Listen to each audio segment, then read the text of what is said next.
Moist Critical has humiliated many people through his career. His words and videos are quite simple yet have destroyed and ruined many people. In today's video we'll look at some of the most significant and brutal times he's done this. Riley Reid. Yes, some of you may know who this is. If you don't, you're lying. It's been 7 years, but she made a song, and not a good one. The song in general was just terrible, but what did you really expect? Charlie reacts to the song and comments on it, and you probably guessed it. He wasn't going to be adding it to his playlist anytime soon. And now I have finally found the biggest nugget of bad rap there is. Just stop it right here for a moment. Red face, put that water on your mustache. What the f does that mean? Let's just say Charlie had something to say about this song, rightfully so. Still, this Riley Reid music video takes the cake for the worst rap I have ever heard. And that's not an honor I bestow upon something lightly.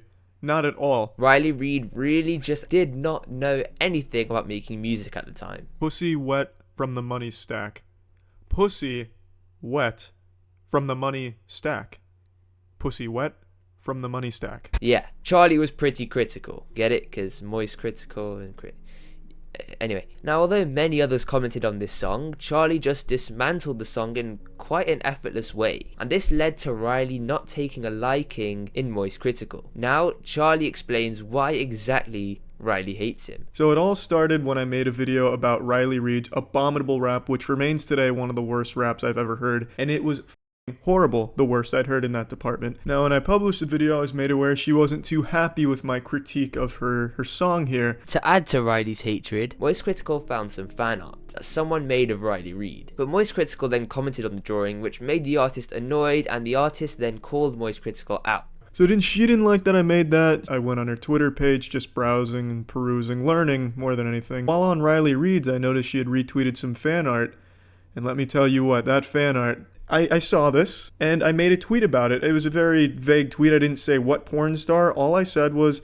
haha, I just saw, porn star's fan art with her gaping asshole in crayon.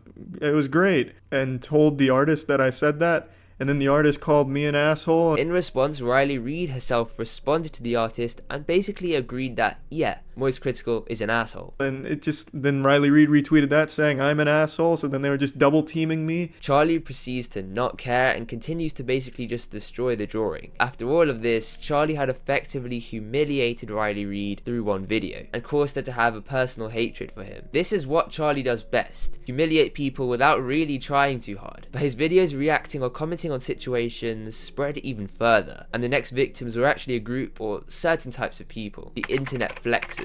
RiceGum in his prime flexed almost everything he had. He had made lots of money from ads, sponsors, and more of his endeavors, and he spent a lot of it. He bought things to flex on people, like his fans. Critical saw the rise of people like RiceGum, and this caused him to make a YouTube video titled Douche Tubers, with RiceGum in the thumbnail. These douche tubers that he referred to wasn't just RiceGum. He talked about another guy, Ryan Franklin, a YouTuber who was very similar to RiceGum in the fact that he would hold expensive shoes to his ears and flex money. He had this to say. For shoes, my shoes cost more than your whole outfit, so yeah, easy. In nearly everything that Ryan does, there's some degree of flexing. In a video it'll be, oh, look at this Gucci hat I just bought, or oh, hey dad, I just spent $2,000 on this Louis Vuitton trench coat. I really personally don't understand why people will just stand for that. That's just so insulting and spitting in your face. Hey, you've supported me. Now I'm going to brag to you that you don't have these things. It shows nothing but insecurity or a sense of holier than thou. So obviously he had a problem with guys like RiceGum, and rightfully so. Rice, along with other YouTubers, were actually quite annoying at this point, as they were competing with other YouTubers and creating controversy to get views. But this is where the slamming of RiceGum went even further. A sponsor by the name of Mystery Brand. So basically, if you don't know, Mystery Brand was a website where basically you paid money to open these boxes online and you didn't know what was inside. You open the box and get iPads, iPhones, Gucci clothing, or that's what RiceGum made it seem. RiceGum took on this sponsor and opened a few boxes on his videos. He would spend, let's say, $500 on a box and get thousands of dollars worth of things. The idea of getting lots of value from a box you only spend $10 to $100 on was very exciting. But this is essentially gambling. RiceGum used this website and promoted it to his young, impressionable audience. Moist Critical then responded to the drama. So in a nutshell, what he did is he made a video in partnership with Mystery Brand promoting their product, which is a gambling site aimed at children aspiring to be a douchebag. You can put the infinity stones on there and they'd think they should just start throwing their parents' credit card on the site. RiceGum is promoting gambling to these children that are now becoming gambling addicts. Moist was one of many to call out the gambling aspect of this, and concern was created when there was basically no one saying whether or not this was legit. People tried it and they were just losing money left, right and center. RiceGum then responded to the hate with this video. The damage has been done. You guys already saw a money hungry side of me, and it is what it is, and there's nothing I can really do but say sorry and give you these Amazon gift cards. He says, it's the least I could do. Yes, it's definitely the least you could have done. He gave $20 Amazon gift cards that were probably already claimed to apologize for being, as he says, money hungry. He probably made 50 to 60,000 off that brand, and he's giving you a Big Mac to say sorry. And that was his whole response. Moist Critical responded, trolling him for offering basically nothing to his fans for scamming them. Oh, shit. Hey, guys. I stole a lot of money from you. I'm sorry. I got you this Subway sandwich. I'm sorry. I'm sorry. I'm sorry. I'm sorry. He thinks by giving away some money, everyone's gonna forgive him. Like, oh, you're such a fucking saint, RiceGum. This was blatant disrespect, and RiceGum was better off just moving on instead of trying to give his audience, in Charlie's words, a Subway sandwich. RiceGum essentially fizzled out of content creation, and he went from posting consistently to being quite inconsistent and eventually not posting for ages. His prime days were gone and RiceGum wasn't coming back until 2023. RiceGum came back and started streaming as he saw the amount of money people were making from these very, very good kick deals, rumble deals. I guess he wanted to join in on the action. He comes back and later signs a deal with Rumble. Moist Critical had some things to say. Then he tried to make a family channel when he started falling off. He just stopped making videos altogether. That's where the curtain closes on the RiceGum story. He tried streaming GTA RP, but after getting insulted by the chat constantly, he eventually called it quits there too. I already know his whole story, man. This guy's just such a L. And RiceGum reacted to this. He was a full-blown hate watcher. Like, what's good with bro? No, that's crazy. Bro, really praying on my downfall. That shit worked. So it doesn't seem, after all the years, that these two are friends or even just normal with each other. Moist Critical seems to dislike RiceGum, and RiceGum now seems a lot more chill, but probably is not going to be friendly towards Charlie after what he said.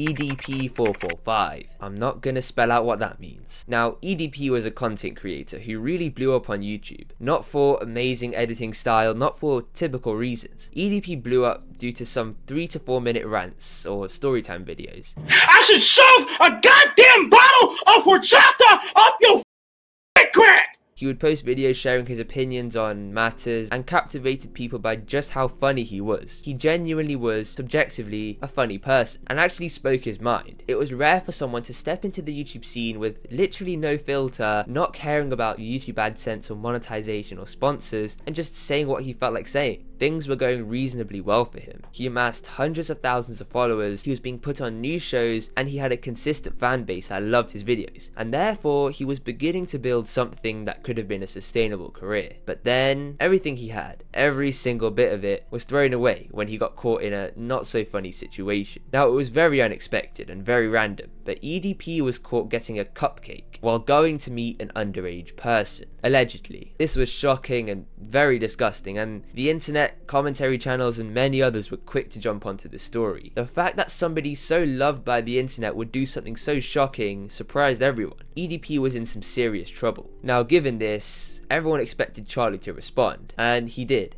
He was accused, and with a lot of evidence backing it, of being a pedophile, and with video evidence, him showing up to a meeting place where he believed he was meeting with a 13-year-old EDP, who is a very bad person as well, who, with all of this evidence coming forward, which is pretty damning, have put together this whole case against EDP445. He pointed out that actually the people that caught EDP had a suspicious, weird background themselves, and so the whole situation was a bit weird. Essentially, some clips were withheld of the whole catching of EDP, so YouTube would allow the content to be monetized. If this video never got ads, this wouldn't have even come out.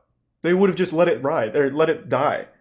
They're really just in it for, like, views to exploit bad people like EDP. Also, the creators of the content created a merch line quite soon after the EDP catch went viral, using their spotlight to basically make a lot of money, so ultimately it seemed that no one was good in this situation. Anyway, EDP was destroyed, and the work of not only Charlie but many other channels contributed to EDP being banned off YouTube, Twitter, Instagram, and I'm sure other social medias banned him, or at least should have banned him. He was put in prison, released, and Charlie released an update telling his audience that he'd been released. Since then, he apologized and made a very bad, out of touch TikTok post where he was eating a cupcake in his car, which is obviously a reference to when he said he was going to get a cupcake and definitely not go and meet up with a minor. Everything seemed okay with EDP, but I'm gonna skip to now where EDP has been caught again. EDP was caught by Skeet Hansen and Gideon. Gideon was appropriately wearing a cupcake costume. Anyway, they found him allegedly trying to meet up with a child, and they found him at a Walmart where they confronted him. He barely said anything during the entire confrontation, and this just proved that although he had formally apologized, he hadn't changed. Charlie then released a new video where he again absolutely destroyed EDP for this whole new situation.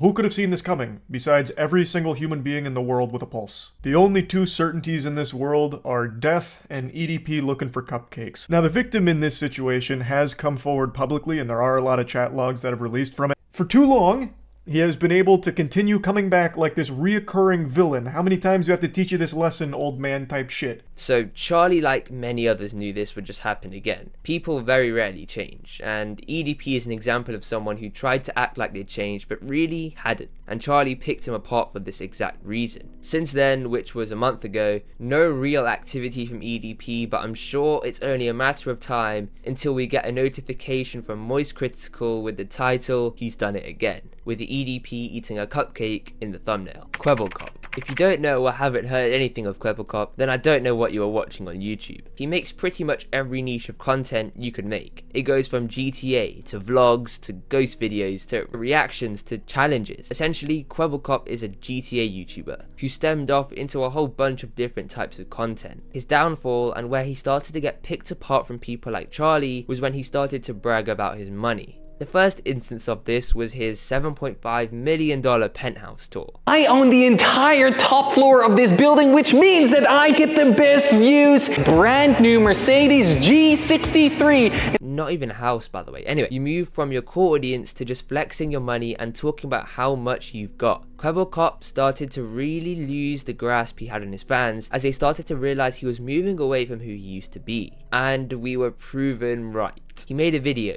my $100 million GTA business in real life. And it definitely wasn't a GTA video. We need to remove the human element. Yes, it sounds crazy, but we need robots. We need computers. He'd be implementing an AI into his content. It was very, very clear Kwebbelkop just lost the motivation or lost the desire to make YouTube videos himself. Anyway, Charlie had a few things to say about this. We need robots. We need computers. That's spoken like a man who really cares about the content.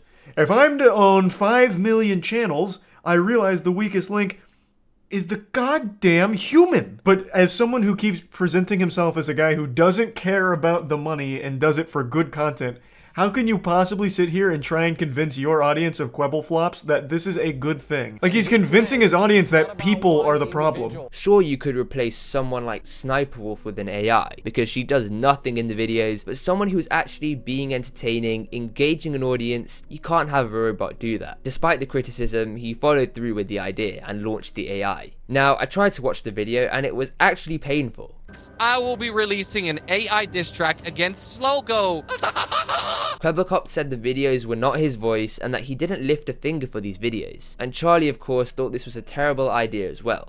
So here's one of his tweets about the AI video, just to give you a little insight. He didn't lift a finger, something that he proudly proclaims here. It is fully completed work without him ever actually being present for it. Even just speaking about this just made my lights flicker because it's such a evil dystopian concept. Now, this got even weirder where Kwebbelkop started to charge $100 a month if people wanted to use these AI features. And again, Charlie did not find this good at all. Now, him being the saint that he is actually wants to give this to everybody for the price of $100 per month, a $100 subscription plan in order to make unlimited shorts and unlimited long-form content text to viral video. I don't know why he thinks this is something to be happy about. Where you too can make completely uninspired, generic, formulaic AI content in order to try and gamify and maximize your gains online. And whether or not you believe it, Charlie could have been the reason that this happened. One of the arguments I kept hearing over and over was that they wanted to see me. I decided to share Kwebbelkop AI with the world when he wasn't 100% ready. He hadn't fully matured yet. Kwebbelkop announces that his AI videos are done and that he's going to end the suffering of what's left of his audience. This whole situation was crazy, and Charlie was definitely right throughout this argument. We can see how Charlie here, along with some other creators, dismantled and pretty much took down Kwebbelkop's AI content through a couple of videos. Sneako started out on YouTube as a kid and started to speak his mind. Virtually everything you do is in anticipation of how someone else is going to react. How you see me on YouTube is this person that I create through hours and hours of hard work. I script literally everything I say and edit it in a program. You have no idea what I'm actually like. He would typically speak a lot of truth and gained a lot of popularity for videos, for example where he would shave his head on camera. He really got fame for his interviews in public. He has been known for having a strong opinion on certain topics and really just spoke his mind. He would challenge people's views, and people liked to see someone who didn't care about pleasing people and following guidelines. This became a problem for him, as guys like AT emerged and gained a lot of popularity for not only speaking his mind but saying some controversial things. Sneako started streaming, reacted to these clips, and seemed to align his beliefs or thoughts a lot with guys like AT. He soon changed his content from interviews to simply being toxic and reacting and agreeing with a lot of the controversial stuff AT was saying. It went from educational, interesting, original content to simply utilizing the rise of someone like AT to simply ride the wave. The agreement with what these guys were saying caused him to be banned off YouTube. It is then when he moved to Rumble, a platform where he could speak his mind. Now, we'll move this to the side for a second, because we need to talk about another group of YouTubers who fell under the same AT type content. Fresh and Fit is a podcast where two guys bring on lots of women while being this red-pilled sort of podcast. Moist Critical reacted to one of the Fresh and Fit podcasts. Even though I'm pretty convinced that the shorter guy here is a virgin, yet he still makes these crazy claims and stories like the one I'm about to show you. We were smashing the same chick. No, you weren't. The only thing you've been smashing is your meat into your hand, you liar. I'm having a mansion party the next day. Come through, I got you. All this time, we linked up the same night at the party spot I was going to. We dated the same girls, like a bunch of them. It was crazy, Have the gall, the chutzpah, to sit here and insult not only the intelligence of your viewers, but insult God himself with the claim that you and the NBA player were having sex with the same women. It's incredibly embarrassing. I don't know how they can post things like this and not feel any amount of shame. But anyway, I just wanted to talk about this one, and that's about it. So yeah. Obviously, we can see Charlie didn't think that the Fresh and Fit podcast was a good podcast, and he criticized a lot of the views that came out of it. Now, Sneako gets involved, as Sneako is involved in this type of content, and he defends these people. I'm not gonna say names. Someone texted me. He's in a monogamous relationship. This is his girl. So there you go. I mean, I told you, I could hear it in your voice. The fact that someone doesn't have to abide by those rules. Someone could go and fuck a lot of bitches. That it's so foreign to a lot of people's ideas. So even though Sneako was not involved in this beef whatsoever, he not only starts a rivalry with Charlie, but he also brings Charlie's wife into the equation. Now, if you know anything about internet beefs or really just any rivalries, bringing someone's family or wife really just takes things to the next level. Charlie sees this and responds to Sneako in quite a brutal way. And recently he started targeting me because I made jokes about his friends on the Fresh and Fit podcast, and Sneako saw this and he wasn't too happy, so he got offended on his friend's behalf, which of course is a very alpha male thing to do. What does this have to do with anything? What does bringing up a picture of me and my girlfriend have anything to do with anything that has happened? Now, one thing Charlie does well is literally just pick apart someone through any way he possibly can. So he refers back to a video of Sneako where he was defending a movie called Cuties. The entire movie is pushing forward the sexualization of minors. Sneako loved the movie. This is one of the movies that's gonna age well. Like right now the outrage is really strong, so saying something like this video probably already has half dislikes. What the film actually points out is a difference between generations. If you're really pissed off about this movie, you just don't fucking understand growing up with social media. And Charlie brought this up in his response. Those that don't know, Cuties was a movie that went to Netflix, and it was basically just softcore child porn. And I made a video talking about how gross that whole situation was, and Sneako made a response to it saying that the outrage around this film is misplaced. This was my first real exposure to Sneako, and it's also the reason I don't care what his opinion is of me, because it's coming from a man who likes cuties. So why the fuck would it matter if he thinks I'm a bitch or anything like that? Do you go to beauty pageants to watch the kids, Sneako? I certainly hope not. Charlie also brings up the fact that Sneako is a huge cuck. I've seen her fuck other men, and it's just like that. You've was seen it? Yeah, I saw it like literally right. I can't be no Okay, believer. hold on. I want to start from the beginning. How did So, that? And you allowed the love of your life to get fucked by another man. As soon as I saw it, like 3 pumps in, I just got up and walked out. It is a legitimately super sad thing to sit there and listen to, because Sneako is very clearly bothered by that whole situation. You have watched your girl get fucked in front of you on at least 2 occasions that he talks about here. And you were right next to her, watching her get fucked. Sneako doesn't really speak on the situation, but he does tweet this: pattern recognition, with Charlie's face on it. Charlie then responds. We have a bunch of responses until Sneako finally makes a video about this situation on Rumble. It starts with the quote, "Moral indignation is a jealousy with a halo," basically calling Charlie jealous of him. Then he goes on to basically say Charlie is promoting bad things on YouTube, such as the devil, and YouTube is pushing it. These are 3 things that YouTube promotes on the trending page. Moist Critical using Satanism and Antichrist in his music videos, rampant gaming addiction. I don't dislike him, he's just the perfect example of a popular YouTuber that's brainwashed. I used to watch his videos when I was a teenager, just like a lot of my other haters, and today he's everything that I don't want to be when I'm 30 years old. Moist Critical just can't comprehend that somebody like Fresh, who's the same age and on the same level of attractiveness, can be with beautiful women because instead of networking, working hard, and looking fresh, he's playing with dildos in video games. But the final nail in the coffin for Sneako was something else which happened later. In response, he went on stream and had a huge unhinged tantrum and meltdown about the whole thing, and then he sent some of his viewers over. So I was joking with them, saying like, oh, you guys must have just stopped the Cuties watch party over. Now, that video is blurred. Why? Well, Sneako is waving around a weapon. Now, where he kind of ruined it for himself is when he called mags clips, and basically this all started because Charlie couldn't communicate to Sneako through tuning into a stream because Sneako was shouting slurs. So in order for Charlie to communicate with Sneako, he needed Sneako to watch Charlie's clips, where he was speaking to Sneako. So Sneako was mocking it and saying, watch these clips. And this is where we get the iconic reaction by Charlie. I said, watch my clips to see what I was saying about you. I had to communicate via Twitch clips. And I'm sorry to be that guy, this is like the grammar police of guns, but he's a fucking imbecile, you absolute buffoon. What you have there is not clips. These are mags. Also, a mag. So with that done, Charlie had pretty much humiliated Sneako through a couple of streams and videos, and later they decided to pretty much solve things through a video call. Are good. I don't agree with the sexualization of children. I defend the movie because I defend the morality of the movie. It's not like I'm here arguing that this movie created pedophiles, right? But what it did is it delivered a film that they would watch for totally different reasons than the message. I think we're getting... Yes, we agree that it is disgusting, but you are excusing it because you believe it highlights a very real issue, which it does, but it contributes to that issue by using children. They didn't have to use kids. You still haven't corrected where you called Fresh a virgin.